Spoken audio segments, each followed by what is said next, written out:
Welcome back into the KMA Morning Show. We always enjoy talking with authors, and today we're talking with Tom Shanahan, author of The Right Thing to Do, The True Pioneers of College Football Integration in the 1960s. Tom, thanks for joining us today. How we doing?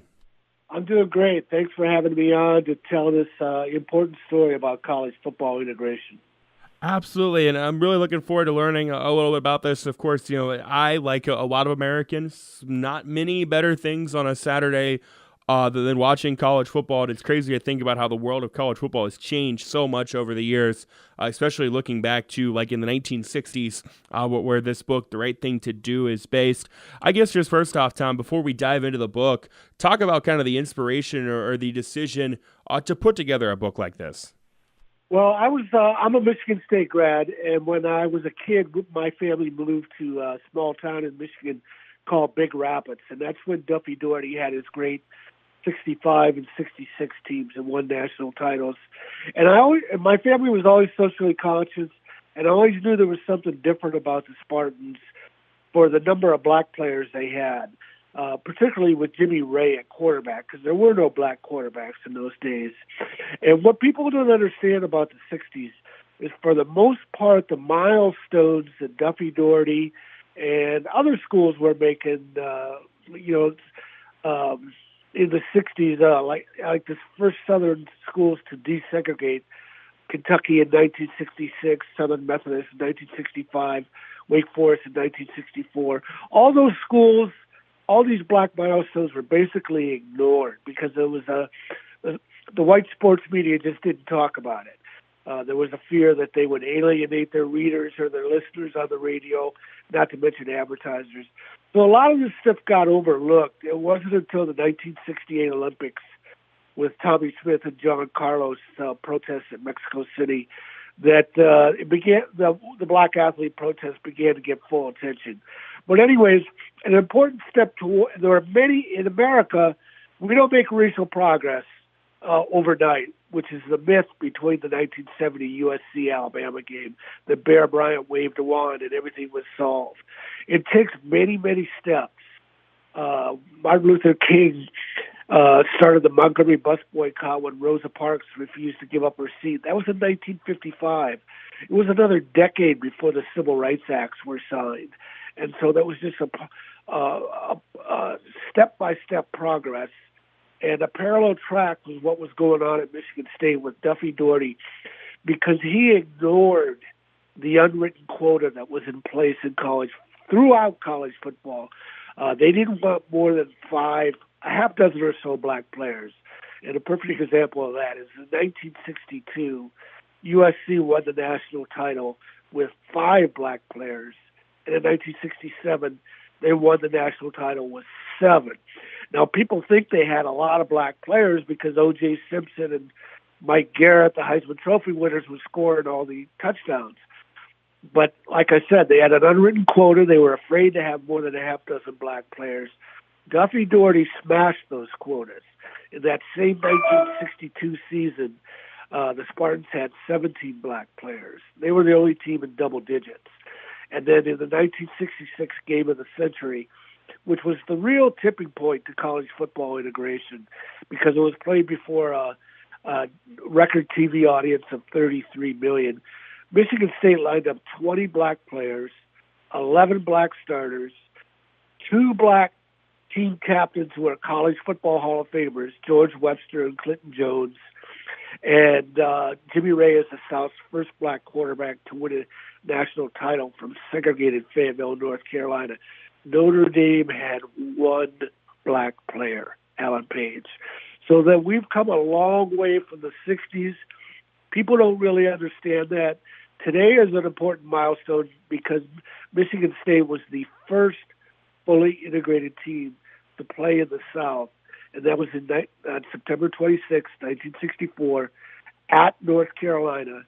And, as I said, this was 6 years before the 1970 USC-Alabama game, which is all myth and fiction except for the final score and the statistics. Crazy to think about. I think it was like 1971 or 1972 before the SEC had their first African American quarterback with Condredge Holloway at Tennessee. So we've come a long ways in a lot of regards. I guess, Tom, with this, when you were putting together this book, if somebody is to read The Right Thing to Do, what might they find? What might they learn? Within this book. About all the progress that had to take place to set up that 1970 USC-Alabama game.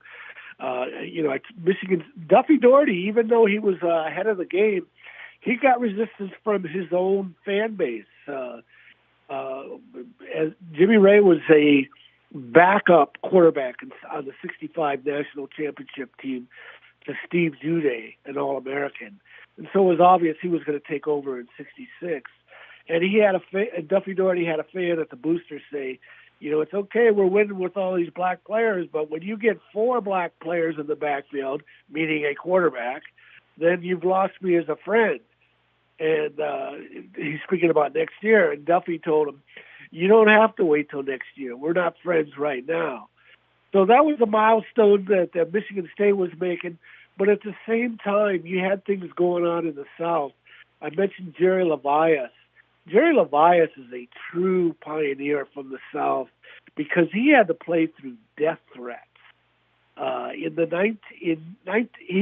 He was the first black scholarship player in the Southwest Conference in 1965, signed by Hayden Fry when Hayden Fry was at Southern Methodist before he came to Iowa. And then back in those days, freshmen weren't eligible for the varsity. So he played his first varsity season in '66. He was pretty much isolated on the campus. He was on his own. He said they only needed him on Saturdays to win games. And there were death threats that Hayden Fry screened from him. But finally, and when they played at Texas, fans were waving nooses at him. And this was considered funny and acceptable. That's how far we've come. You could never do that now. And then the final game was 1966 against TCU in nearby Fort Worth. And the FBI deemed it a credible death threat. And they had him escorted to and from the bus. They were on the lookout for a sniper in the stadium. And the guy gets out there and plays football. Hayden Fry gave him a chance to sit out the game. And in fact, Jerry Levias joked about it years later that nobody stood next to him on the sidelines in case the sniper missed. But these are the steps that had to be cleared, had to be taken for people to understand racism and what it did to people and what it did to our country. And gradually, and Jerry Levias wasn't alone. Other players experienced death threats. Warren McVeigh was the first black player at Houston in 1964. And Bob Grant in 1964 at Wake Forest. All these steps gradually eased all the tension while running parallel to the civil rights movement. And it's a hard point to get across because the national media is entrenched with Bear Bryant hagiography. They'd rather spin a Bear Bryant yarn at the expense of the facts and the true pioneers. And then the younger media, they don't really understand that all this stuff in the 1960s, guys like Jimmy Ray are still walking around. That this is what I always say, segregation is recent history, not ancient, which a lot of people nowadays, black and white alike, don't understand, especially the younger generation. Absolutely. Again, we're talking with author Tom Shanahan of The Right Thing to Do, The True Pioneers of College Football Integration. You mentioned, Jerry Levias. I know there's all kinds of other stories that are worth telling in this book. Any others kind of note that obviously Jerry's a big part of it, but any other kind of notable stories there? Well, I just came back from Notre Dame's campus for a book signing last week for their game with Vegas Ferguson, and a real important figure. This is also the 70th anniversary of Duffy Daugherty's first staff in 1954. And on that staff was Dan Devine, Went to Arizona State, Missouri, Notre Dame, won a national title. And all three of those stops, he followed Duffy's blueprint of recruiting more black athletes than the half dozen unwritten quota. Also on that staff was Bob Devaney. He went to Nebraska, won 2 national titles in 70 and 71, recruited more black athletes. Bill Yeoman, I mentioned earlier, desegregated Houston's program in 1964. Sonny Grandelius, those three guys are in the College Football Hall of Fame along with Duffy. Sonny Grandelius is not in the College Football Hall of Fame, but he was the coach of a 1961 Colorado team that has a remarkable, untold story that the media ignored. In 61, Colorado was the surprise winner of the Big Eight. Mm-hmm. So they got the invitation to the Orange Bowl. However, they had played in September a regular season game at Miami.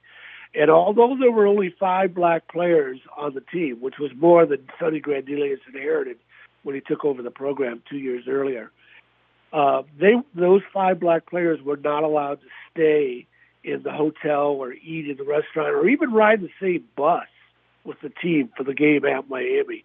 So when they got back to Boulder, a guy named Joe Rogan, who's in the College Football Hall of Fame, white guy, he was the team captain. He called a team meeting, and he said, here's what happened, and it's not going to happen again.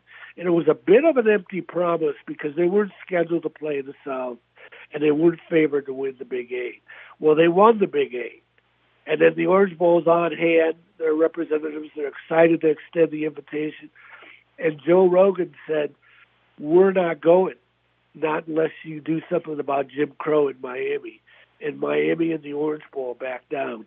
Imagine what a big story that would be today. But in 1961, it was ignored. And so these are the type of stories I try to bring out in my book. Yeah, I've actually, I think I came across that story one time. I don't remember if it was the college football encyclopedia or what it was, but, very interesting story. And you're right. I mean, if this would have happened now, it would obviously have probably a lot more talk about it than this. Before I let you go, Tom, getting a little tight on time, where can people learn more about the right thing to do? I've got a website with a lot of other stories, tomshanahan.report. And you'll find links to buy my books. My first book was Ray of Light, about the 1965-66 teams and about how Jimmy Ray was the quarterback and went on to a long coaching career and has been a mentor to many black coaches, including Tony Dungy. Or you can just go to Amazon. But if you go to my website and order it from August Publications, I get a better royalty. Awesome. Hey, yeah, definitely want to do that. Again, that is Tom Shanahan, The Right Thing to Do, the true pioneers of college football integration. Tom, we appreciate the time today. Thank you, and take care. Thanks for having me on.